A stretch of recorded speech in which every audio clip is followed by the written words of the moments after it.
মাঝরাতে তারা ঘর থেকে বের হতে শুরু করলো এবং কাবা শরীফের দিকে রওনা দিল।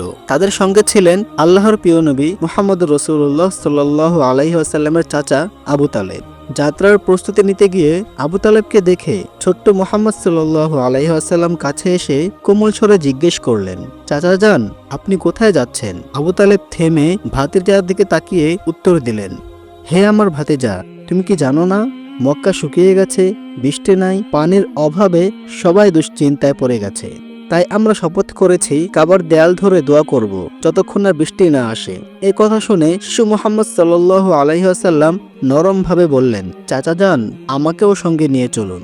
আবু তালেব বললেন, না, সেখানে মক্কার বড় বড় সর্দাররা জড়ো হবে, আমি যদি একটু শিশুকে সঙ্গে নিয়ে যাই তারা আমাকে কি বলবে?